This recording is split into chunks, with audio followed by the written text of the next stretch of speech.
Hello, and welcome back to the Crime Reel. Today on the Crime Reel, we shall be looking at the life and crimes of Jill Coit, also known as the Louisiana Black Widow. Jill Lonita Billiot was born in Louisiana on the 11th of June 1944. She had what can be defined as a very normal childhood, living with her father Henry, who was a tugboat captain, and her mother Juanita, who was a full-time mum. Her family were by no means rich, but Jill seemed to have everything she needed in life. When she was about 6 years old, her brother Mark was born. She greatly resented the new baby, as she loved the attention of being an only child. During her school years, she was popular and smart, and seemed to have many friends. At the age of 15, Jill decided that she wanted to move from Louisiana to live with her grandparents in Indiana. At her new high school, Jill soon attracted the attention of many of the boys with her model good looks and southern accent. She soon became fascinated with a young man named Larry Eugene Einhorn, and at the age of 17, Jill dropped out of school to marry 18-year-old Larry. Larry started working as an apprentice bricklayer in Wabash, Indiana. But within a year, the relationship had soured, and Jill filed for divorce. She withdrew their few $100s of savings from their shared bank account and returned to Indiana to finish high school. Jill then enrolled in Northwestern State University, where she met the man who was soon to become her second husband, Stephen Moore. When Jill was just 20, they married and welcomed their baby, Stephen Seth Moore, the following year. However, soon after Stephen was born, the couple separated. Less than a year later, Jill became involved with another man. Whilst on a night out in New Orleans, she met William Clark Coit Jr., who was a wealthy businessman, 15 years her senior.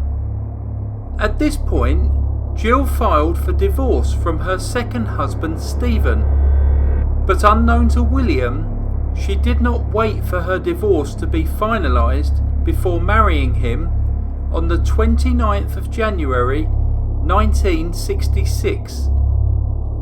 Jill was just 22 at the time of her third marriage.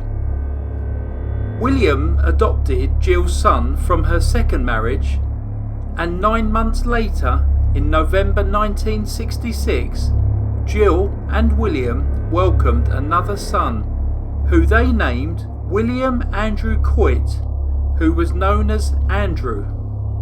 In March 1967, 14 months after her marriage to William, Jill's divorce from her second husband Stephen was finalised in Louisiana. Jill and William went on to have another son in March 1968, who they named William Clark Coit III. The Coit family then moved to Texas, where William continued to work hard and provided Jill with a luxurious lifestyle that she had never had the opportunity of before. William was totally besotted with Jill, but it would seem that Jill was simply in love with the lifestyle which he could give her. While William was working away, Jill had numerous affairs. William eventually confronted her and accused her of only marrying him for his money. With their relationship in tatters, Jill filed for divorce on the 8th of March 1972. She took the children and emptied the house, Shortly afterwards, William withdrew several $1,000s in cash from his Tenneco credit union account. He told a friend that at least it would be one thing that Jill could not get her hands on. 21 days after divorce proceedings were started, on the 29th of March 1972, the body of William Clark Coit was found in the hallway of his home in Houston. He had been shot in the head, arm, and twice in the back. The money he had withdrawn from his credit union account was nowhere to be found. Jill disappeared immediately after William's death. She became the main suspect in his murder and was eventually located in New Orleans, where she had admitted herself to a psychiatric institution for acute hysteria and emotional distress. With the assistance of her attorney, Louis DIROSA, she avoided contact with the detectives investigating William's murder. The case remains unsolved to this day, with Jill Coit still being the #1 suspect. At the age of 28, Jill Coit is now a widow with a substantial inheritance from the estate of her murdered husband. The following year, in 1973, Jill moves to California, where she meets a wealthy retiree by the name of Bruce JOHASEN. Bruce was in his 90s when he met Jill, and with the assistance of her attorney, Louis DIROSA, Jill managed to convince Bruce to adopt her. Also in 1973, Jill marries her 4th husband, a US Marine Corps Major, Donald Charles BRODIE. The following year, the elderly Bruce dies and leaves a large amount of property and money to Jill. The settlement of the estate is again handled by her attorney, Louis DIROSA. After less than 2 years of marriage, Jill and Donald divorce, and within a year, in 1976, Jill marries her attorney, Louis DIROSA, in Mississippi. Their marriage is a tumultuous one, and they separate many times. During one of these separations, in March 1978, Jill married her 6th husband, Eldon Dwayne MATGER, in Ohio, despite still being married to Louis DIROSA. 8 months into her marriage to Eldon, she travels to Haiti to divorce Louis, but this divorce is not recognised in the US, so she remains married to both Louis and Eldon. Details of her marriage to Eldon are scarce, and it is unknown when or if she divorced him. However, being definitely married to Louis and possibly to Eldon, that did not stop Jill from marrying husband number 7. On the 6th of January 1983, Jill married Carl STEELEY, a teacher in Indiana. Before the year was out, Jill had once again travelled to Haiti, this time to divorce Carl. Again, this divorce was not legal. Despite this, Jill still cleaned out their bank accounts, stole all of their possessions, and managed to get her hands on Carl's family inheritance. Carl would later state that he felt lucky to be alive, as there were many occasions when he felt that Jill was plotting to kill him. It wasn't until 1985 that Jill legally divorced Louis DIROSA. This left her still married to Carl and possibly Eldon. After a relatively quiet period in her life, in 1991, Jill sets her sights on a man by the name of GERALD BOGGS.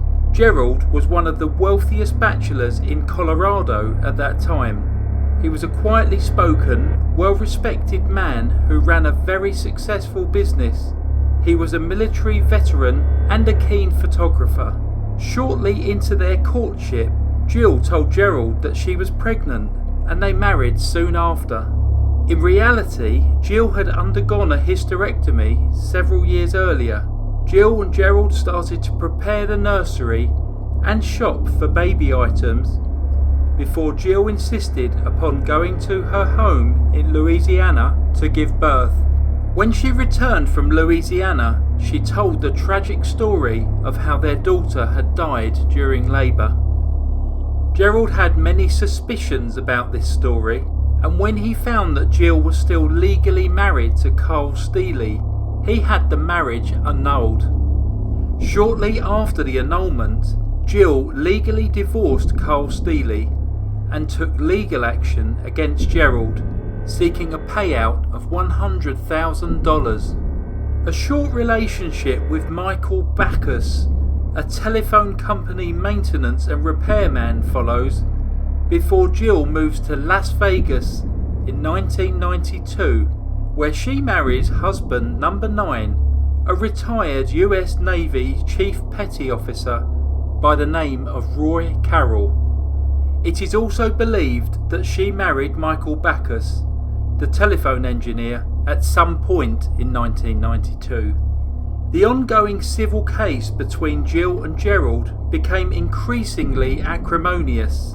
Gerald started to record abusive phone calls from Jill, and he planned to submit evidence of Jill's bigamist past in the civil trial. With a hearing of the trial scheduled for the end of October, the story once again takes a sinister turn. On 22nd of October 1993, Gerald BOGGS was murdered in his home in Steamboat Springs, Colorado. He had been stunned with a stun gun, badly beaten, and shot with a .22 caliber pistol. Jill claims she was camping in Fort Collins with Michael BACKUS at the time of the murder, but then leaves the US and travels to Mexico City. She soon begins to run out of money and returns to Colorado. On 23rd of December 1993, Jill and Michael were arrested and charged with the murder of Gerald BOGGS. At the trial, Jill's son from her second marriage testified against her, saying that he believed that his mother had killed both William Clark Coit and Gerald BOGGS. He told police that his mother had told him how she planned to kill BOGGS, and on the night of the killing, she had called him and said, "Hey baby, it's over and it's messy." He also testified that he lived in fear of his mother. Witnesses came forward to say that Jill had approached them with false information about Gerald to try to arrange for them to kill him, and when they refused, she said that she would just have to do it herself. Additionally, a stun gun was found in Jill's car. In March 1995, Jill and Michael were both found guilty of first-degree murder. They were both sentenced to life imprisonment and given a $1 million fine to prevent them from subsequently profiting from their life stories. In November 1997, Jill appealed her life sentence. This appeal was denied. Despite being incarcerated, Jill's need for constant male attention was not yet finished. In 1998, Jill posted on several different online sites about looking for a husband. These details were promptly removed by the prison service. Today, Jill is 75 years old and is still being held at Denver Women's Correctional Facility.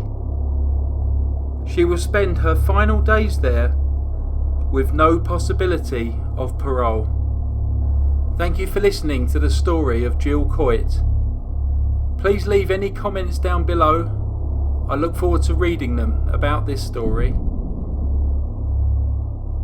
Thank you once again for listening to The Crime Reel. Goodbye.